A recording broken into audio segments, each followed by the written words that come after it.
Hello friends, எல்லோருக்கும் வணக்கம். Welcome to young investor channel. ஆக்சுவலாக லாஸ்ட் மார்க்கெட்டை பார்த்துருப்பீங்க. மார்க்கெட் பார்த்தீங்கன்னா பாசிட்டிவில் தான் இருந்துச்சு. நிஃப்டி 50 பார்த்தீங்கன்னா 183 பாயிண்ட்ஸும், சென்செக்ஸ் வந்து 712 பாயிண்ட்ஸும், நிஃப்டி பேங்க் வந்து 902 பாயிண்ட்ஸும், நிஃப்டி ஐடி வந்து பார்த்தீங்கன்னா 283 பாயிண்ட்ஸும், ஸ்மால் கேப் மட்டும் ஒரு ஃப்ளாட் நெகட்டிவில் வந்துச்சு. 13 பாயிண்ட்ஸ் பார்த்தீங்கன்னா அந்த பிஎஸ்சி ஸ்மால் கேப் மட்டும் நெகட்டிவில் க்ளோஸ் பண்ணியிருக்காங்க. நெக்ஸ்ட்டு எஃப்ஐஎஸ் வந்து பார்த்தீங்கன்னா இன்னைக்கு 1175 கோடிக்கு வாங்கியிருக்காங்க. டிவிஎஸ் வந்து 149 கோடிக்கு விற்றுருக்காங்க. ஸோ இதான் அன்றைக்குள்ள மார்க்கெட் அப்டேட்ஸ். எஃப்ஐஎஸ் வாங்கியிருக்காங்க, டிஎஸ் விற்றுருக்காங்க. ஃபர்ஸ்ட் பார்த்தீங்கன்னா டாடா குரூப்ல இருந்து அப்டேட் வந்திருக்கு. டாடா நியூ இன்ஃபினிட்டியும் ஹெச்டிஎஃப்சி பேங்கோட கிரெடிட் கார்டு ஒரு அப்டேட் சொல்லியிருக்காங்க. ஸோ அந்த நியூ கார்டு வந்து இந்த டாடா நியூ காயின் பார்த்தீங்கன்னா ரிவார்ட்ஸ் ஆட்டு உங்களுக்கு கிடைக்கும் யூபிஐ டிரான்சாக்ஷனுக்கு அப்படின்னு சொல்லியிருக்காங்க. அதாவது இப்போ நீங்கள் ஹெச்டிஎஃப்சி கிரெடிட் கார்டு யூசர்ஸாக இருந்தீங்கன்னா ஒவ்வொரு யூபிஐ டிரான்சாக்ஷனும் பார்த்தீங்கன்னா 0.5% வந்து உங்களுக்கு டிரான்சாக்ஷனுக்கு வந்து நியூ காயின் கிடைக்கும், அந்த டாடா நியூ காயின் கிடைக்கும்னு சொல்லியிருக்காங்க. அதே பார்த்தீங்கன்னா டாடா நியூ ஆப்போட அந்த யூபிஐ ஐடி டிரான்சாக்ஷனை நீங்கள் யூஸ் பண்ணீங்கன்னா உங்களுக்கு extra 1% of Neu coin, Tata new coin அப்படி கிடைக்கும்னு சொல்லியிருக்காங்க. நெக்ஸ்ட் பார்க்கும்போது டோட்டலாட்டு உங்களுக்கு 1.5% நியூ காயின் கிடைக்கும். ஸோ டோட்டலாட்டு பார்க்கும்போது நெக்ஸ்ட் பார்க்கும்போது ஒரு மந்த்துக்கு மேக்ஸிமம் பார்த்தீங்கன்னா அந்த யூபிஐ டிரான்சாக்ஷனுக்கு 500 நியூ காயின் வரைக்கும் கிடைக்கும் அப்படின்னு சொல்லியிருக்காங்க. ஸோ இது பார்த்தீங்கன்னா டாடா மோட்டார்ஸ் கொடுத்த ஒன் ஆஃப் த பாசிட்டிவ் அப்டேட்டாட்டு பார்க்கப்படுது. ஆனால் அவங்க தரப்பில் ஒரு அப்டேட் சொல்லியிருக்காங்க. இந்த ரிவார்ட்ஸ் சேஞ்ச் ப்ரோக்ராம் பார்த்தீங்கன்னா எக்ஸிஸ்டிங் நியூ காயின் பேலன்ஸ் வந்து அஃபெக்ட் பண்ணாது அப்படின்னு சொல்லியிருக்காங்க. இது வந்து டாடா குழுமத்தை பொறுத்த வரைக்கும் அப்டேட்டு. நெக்ஸ்ட் பார்த்தீங்கன்னா அன்னைக்கு டாடா மோட்டார்ஸோட ஷேர் ப்ரைஸ் வந்து 955 ரூபா அந்த ரேஞ்சுக்கு வந்துருந்துச்சு. நம்ம எக்ஸ்பெக்ட் பண்ண லெவல் வந்து அட்லீஸ்ட் ஒரு 920 வந்துச்சுன்னா நம்ம ஸ்லோவாக கன்சிடரேஷன் பண்ணலாம் அப்படின்னு சொல்லியிருந்தோம். ஸோ வெயிட் பண்ணலாம். டாடா மோட்டார்ஸில் 955 அந்த ரேஞ்சில் இருக்குது. இன்றைக்கும் ஒரு பார்த்தீங்கன்னா ஒரு ஃப்ளாட் நெகட்டிவில் தான் இருந்துச்சு இந்த ஷேரு. ஸோ நம்ம எக்ஸ்பெக்ட் பண்ணுற லெவல் 920 வந்துச்சுன்னா அந்த ரேஞ்சில் கூட கன்சிடர் பண்ணலாம். பட் என்னோட அசம்ஷன் படி பார்த்தீங்கன்னா ஷேர் ப்ரைஸ் ஒரு 900 கீழே போக வாய்ப்பு இருக்குது அப்படின்னு நான் எக்ஸ்பெக்ட் பண்ணுறேன். ஸோ டாடா மோட்டார்ஸ் பார்த்தீங்கன்னா இந்த ரேஞ்சிலேயே கன்சிடர் பண்ணவங்க பண்ணுங்க. பட் 920 அந்த ரேஞ்சுக்கு வந்துச்சுன்னா கூட கொஞ்சம் கன்சிடர் பண்ணலாம் அந்த டாடா மோட்டார்ஸில். இது வந்து பார்த்தீங்கன்னா டாடா மோட்டார்ஸ் ஷேர் ப்ரைஸை பொறுத்த வரைக்கும் அப்டேட்டு. நெக்ஸ்ட் பார்த்தீங்கன்னா என்டிபிசி கொடுத்த அப்டேட். என்டிபிசியோட போர்ட் ஆஃப் டைரக்டர்ஸ் மீட்டிங் பார்த்தீங்கன்னா June 29 இது கண்டக்ட் பண்ணுறாங்க அந்த மீட்டிங்கு. ஸோ அதில் வந்து 12,000 கோடி நான் கன்வெர்டிபிள் டிபெஞ்சர்ஸ் மூலமாட்டு ஃபண்ட் ரைஸ் பண்ணுறதுக்கான முடிவு எடுக்கிறாங்க.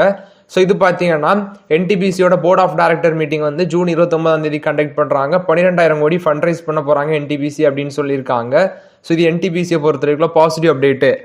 நெக்ஸ்ட் பார்த்தீங்கன்னா என்டிபிசி வந்து பிட்ஸுக்கு வந்து இன்வைட்டட் பண்ணியிருக்காங்க. அதில் வந்து 1200 megawatt industrial transmission system solar ப்ராஜெக்ட்டுக்கு வந்து பிட்ஸு வந்து இது இன்வைட்டட் பண்ணியிருக்காங்க. ஸோ July 18 பார்த்தீங்கன்னா லாஸ்ட் சப்மிஷன் அப்படின்னு சொல்லியிருக்காங்க. ஸோ இவங்க என்டிபிசி பார்த்தீங்கன்னா இந்த பவர் பர்ச்சேஸ் அக்ரிமெண்ட் இந்த பிட்டர்லாம் கிட்டத்தட்ட 25 இயர்ஸாக இருக்கிறாங்க. ஸோ இது வந்து பார்த்தீங்கன்னா என்டிபிசி கொடுத்த அப்டேட்டு. ஸோ வந்து பிட்ஸ் வந்து இன்வைட் பண்ணியிருக்காங்க. July 18 லாஸ்ட் டேட்னு கொடுத்துருக்காங்க. என்டிபிசியோட ஷேர் ப்ரைஸ் இன்னைக்கு பார்க்கும்போது 361 ரூபா அந்த ரேஞ்சில் இருந்துச்சு.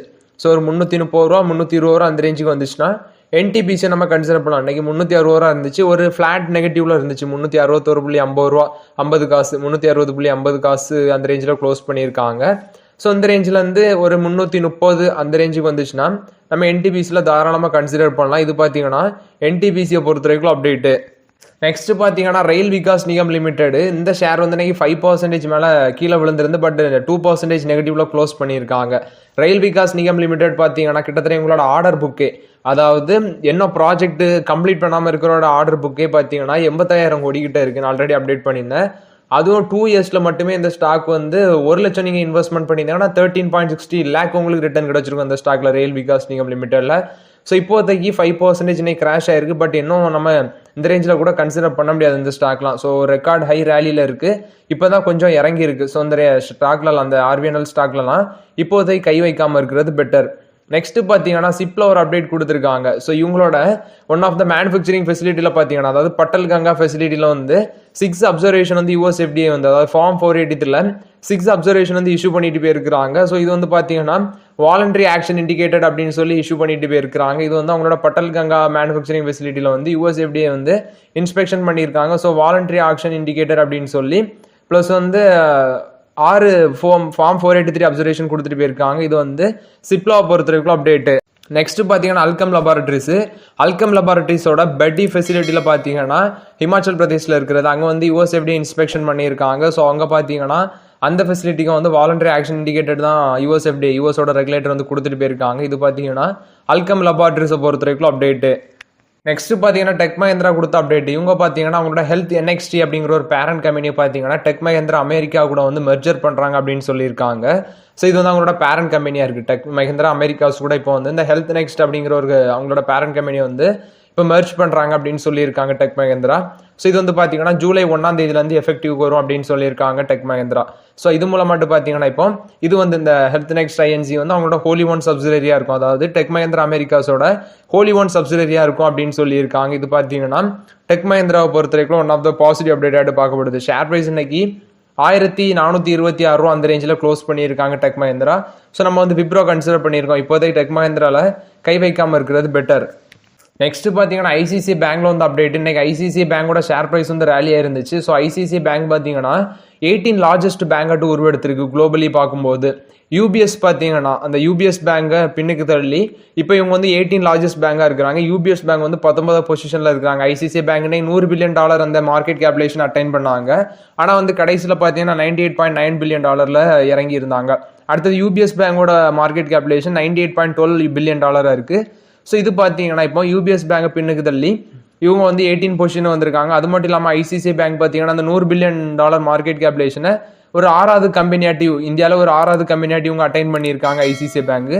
இது பார்த்தீங்கன்னா ஐசிசி பேங்கை பொறுத்த வரைக்கும் பாசிட்டிவ் அப்டேட்டு. ஐசிசியோட பேங்கோட ஷேர் ப்ரைஸ் பார்த்தீங்கன்னா இன்னைக்கு வந்து 1204 ரூபா அந்த ரேஞ்சில் க்ளோஸ் பண்ணியிருக்காங்க. ஸோ ஐசிசி பேங்க் வந்து இந்த ரேஞ்சிலேருந்து ஒரு 15% மேலே போக வாய்ப்பு இருக்குது அப்படின்னு சொல்லி நம்மளோட டொமஸ்டிக் ப்ரோக்கரேஜ் மோட்டிலால் ஓசால் சொல்லியிருக்காங்க. அதாவது இப்போ 1204 ரூபா அந்த ரேஞ்சில் இருக்க ஷேர் வந்து பைக்கால் கொடுத்துருக்காங்க மோட்டிலால் ஓசால். இது 15% பொட்டன்ஷியல் அப்சைட் இருக்கு மேலே போகும் அப்படின்னு சொல்கிறாங்க. அதாவது 1350 ரூபா வரைக்கும் போகும் அப்படின்னு சொல்லியிருக்காங்க. இது பார்த்தீங்கன்னா ஐசிசி பேங்கை பொறுத்த வரைக்கும் பாசிட்டிவ் அப்டேட்டு. நெக்ஸ்ட் பார்த்தீங்கன்னா டாடா பவரில் வந்து அப்டேட். டாடா பவரோட சப்சிடரி தான் டாடா பவர் ரினியூவபிள் எனர்ஜி. இவங்க பார்த்தீங்கன்னா மல்டிபிள் டெனர் பாண்ட்ஸ்க்கான பிட்ஸை வந்து அக்செப்ட் பண்ணியிருக்காங்க. ஸோ இது பார்க்கும்போது $7 பில்லியன் உள்ள பிட்ஸ் அக்செப்ட் பண்ணியிருக்காங்க. நியர்லி $83.92 மில்லியன் வருது. ஸோ இந்த பாண்ட்ஸ் இஷ்யூ பண்ணுறது மூலமாக தான். ஸோ இந்த பாண்ட் இஷ்யூ பண்ணுறவங்க பார்த்தீங்கன்னா 7.93% வந்து கூப்பன் பே பண்ணுவாங்க அப்படின்னு சொல்லியிருக்காங்க பாண்ட் இஷ்யூக்கு. இது வந்து 5 to 10 இயர்ஸ் உள்ள மெச்சூரிட்டி ஆகிற பாண்ட், 5 to 10 இயர்ஸில் வந்து மெச்சூரிட்டி ஆகிற பாண்ட் அப்படின்னு சொல்லியிருக்காங்க. இது பார்த்தீங்கன்னா டாடா பவரில் வந்து அப்டேட்டு. நெக்ஸ்ட் பார்த்தீங்கன்னா பஜாஜில் வந்து அப்டேட். பஜாஜ் பார்த்தீங்கன்னா அவங்களோட சிஎன்ஜி பைக்கை வந்து 2 வேரியண்ட்டில் லான்ச் பண்ண போகிறாங்க அப்படின்னு சொல்லியிருக்காங்க. ஸோ 2 வேரியண்ட்டில் லான்ச் பண்ணுவாங்க அவங்களோட சிஎன்ஜி பைக் அப்படின்னு சொல்லியிருக்காங்க. மேபி இது வந்து ஒரு ஜூலை 5, அதாவது இன்னும் 10 நாள் அந்த சிஎன்ஜி பைக் வந்து பஜாஜ் வந்து இன்ட்ரடியூஸ் பண்ணுவாங்க அந்த மோட்டார் சைக்கிள் அப்படின்னு சொல்லியிருக்காங்க. ஃபர்ஸ்ட் சிஎன்ஜி மோட்டார் சைக்கிளை வந்து லான்ச் பண்ணும் அப்படின்னு சொல்லியிருந்தாங்க. இப்போ பார்த்தீங்கன்னா அதை வந்து 2 வேரியண்ட்டில் வந்து லான்ச் பண்ணும் அப்படின்னு சொல்லியிருக்காங்க. இது வந்து பஜாஜை பொறுத்த வரைக்கும் அப்டேட்டு. நெக்ஸ்ட் பார்த்தீங்கன்னா அதானி குழுமத்தில் வந்து அப்டேட். அதானி குரூப் பார்த்தீங்கன்னா 2 லட்சம் கோடி வந்து ரினியூவபிள் எனர்ஜி கெப்பாசிட்டியில் இன்வெஸ்ட்மெண்ட் பண்ணுறாங்க 2030 அப்படின்னு சொல்கிறாங்க. 2030 பார்த்தீங்கன்னா 2 லட்சம் கோடி இன்வெஸ்ட்மெண்ட் பண்ணுறாங்க. ஸோ வருஷம் பார்த்தீங்கன்னா 6 to 7 ஜிகாவாட் கெப்பாசிட்டி வந்து அவங்க இந்த ரினியூவபிள் எனர்ஜி சோர்சஸில் வந்து ஜென்ரேட் பண்ணிகிட்டே இருப்பாங்க. ஸோ 2030 பார்த்தீங்கன்னா 50 ஜிகாவாட் அதை வந்து ரீச் பண்ணணும் அப்படின்னு சொல்லியிருக்காங்க. 2050 வந்து நெட் ஜீரோ கார்பன் எமிஷன் அதை அட்டைன் பண்ணணும் அப்படின்னு சொல்லியிருக்காங்க. இதான் அவங்களோட டார்கெட் அப்படின்னு சொல்லியிருக்காங்க. இது பார்த்தீங்கன்னா அதானி குழுமத்தை பொறுத்த வரைக்கும் அப்டேட்டு.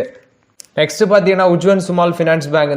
இந்த பேங்க் பார்த்தீங்கன்னா இன்னைக்கு 45 ரூபா அந்த ரேஞ்சில் க்ளோஸ் பண்ணியிருக்காங்க. 1% மேலே அடிச்சிருந்தாங்க இந்த bank, Ujjivan small finance bank. So இதுக்கு வந்து கோட்டக் இன்ஸ்டிடியூஷனல் ஈக்விட்டிஸ் பார்த்தீங்கன்னா 57 rupees வந்து டார்கெட் ப்ரைஸ் கொடுத்துருக்காங்க. ஸோ நான் இதெல்லாம் இப்போதைக்கு கன்சிடர் பண்ணல, பட் அந்த அப்டேட்டை மட்டும் நான் உங்கள்கிட்ட ஷேர் பண்ணுறேன். இப்போ உஜ்வன் ஸ்மால் ஃபினான்ஸ் பேங்க்கு கோட்டக் இன்ஸ்டிடியூஷனல் ஈக்விட்டிஸ் பார்த்தீங்கன்னா 57 rupees வந்து டார்கெட் ப்ரைஸ் கொடுத்துருக்காங்க. ஸோ ஆல்ரெடி ஹோல்ட் பண்ணுறவங்களுக்கு ஒரு பாசிட்டிவ் அப்டேட்டு. நெக்ஸ்ட் பார்த்தீங்கன்னா சங்கி இண்டஸ்ட்ரீஸில் வந்து அப்டேட். சங்கி இண்டஸ்ட்ரீஸோட ப்ரொமோட்டர் தான் அம்புஜா சிமெண்ட்ஸ் ரவி ஷாங்கி இருக்காங்க. ஸோ அந்த அம்புஜா சிமெண்ட்ஸும் ரவி சங்கியும் பார்த்தீங்கன்னா 3.52% ஆஃப் த ஸ்டேக்கை ஆஃபர் ஃபார் சேலில் வந்து June 26 வந்து சேல் பண்ண போகிறாங்க அப்படின்னு சொல்லியிருக்காங்க. ஸோ ஃப்ளோர் ப்ரைஸ் பார்த்தீங்கன்னா 90 ரூபா ஃபிக்ஸ் பண்ணியிருக்காங்க. கரண்ட் மார்க்கெட் ப்ரைஸ் 102 ரூபா. ஸோ இதில் வந்து ஒரு 12% டிஸ்கவுண்ட்டில் வந்து சேல் பண்ணுறாங்க அப்படின்னு சொல்லியிருக்காங்க. அம்புஜா சிமெண்ட்ஸ் வந்து 2.36% ஆஃப் த ஸ்டேக்கை வந்து ஆஃபர் ஃபார் சேல் ஆஃப்லோட் பண்ணுறாங்க. அது இது இவங்க ரவி சங்கி பார்த்தீங்கன்னா சேர்மன் அண்ட் மேனேஜிங் டைரக்டர். அவர் வந்து former chairman and managing director. இவர் வந்து 1.16% ஆஃப் த ஸ்டேக் வந்து ஆஃபர் ஃபார் சேலில் வந்து சேல் பண்ணுறாங்க அப்படின்னு சொல்லியிருக்காங்க. இது வந்து இந்த ஆஃபர் ஃபார் சேல் பார்த்தீங்கன்னா நான் ரீட்டைல் இன்வெஸ்டர்ஸுக்கும் நான் ரீட்டைல் இன்வெஸ்டர்ஸுக்கு June 26, ரீட்டைல் இன்வெஸ்டர்ஸுக்கு June 27 அப்படின்னு சொல்லியிருக்காங்க. இது வந்து பார்த்தீங்கன்னா சங்கி இண்டஸ்ட்ரீஸில் வந்து அப்டேட்டு. நெக்ஸ்ட் பார்த்தீங்கன்னா நம்ம தமிழ்நாட்டை சேர்ந்தவங்க ஷேர் மார்க்கெட்டில் எவ்வளோ இன்வெஸ்ட்மெண்ட் பண்ணியிருக்காங்க, ப்ளஸ் வந்து வேரியஸ் ஸ்டேட்லேருந்து எவ்வளோ இன்வெஸ்ட்மெண்ட் பண்ணியிருக்காங்க அதை பற்றி பார்க்கலாம். ஃபர்ஸ்ட் பார்க்கும்போது மகாராஷ்டிராலேருந்து பார்த்தீங்கன்னா 3.31 crores ஆஃப் பீப்புள் வந்து இந்த ஷேர் மார்க்கெட்டில் இன்வெஸ்ட்மெண்ட் பண்ணியிருக்காங்க. ஸோ 20% ஆஃப் த மக்கள் தொகையில் வந்து இவங்க இன்வெஸ்ட்மெண்ட் பண்ணியிருக்காங்க. அதை தொடர்ந்து குஜராத்தில் வந்து 1.65 crores ஆஃப் பீப்புள் வந்து இன்வெஸ்ட்மெண்ட் பண்ணியிருக்காங்க. உத்தரப்பிரதேசில் பார்த்தீங்கன்னா 1.92 crores ஆஃப் பீப்புள் வந்து இன்வெஸ்ட்மெண்ட் பண்ணியிருக்காங்க. ராஜஸ்தானில் 1.6 crores ஆஃப் பீப்புள் வந்து இன்வெஸ்ட்மெண்ட் பண்ணியிருக்காங்க.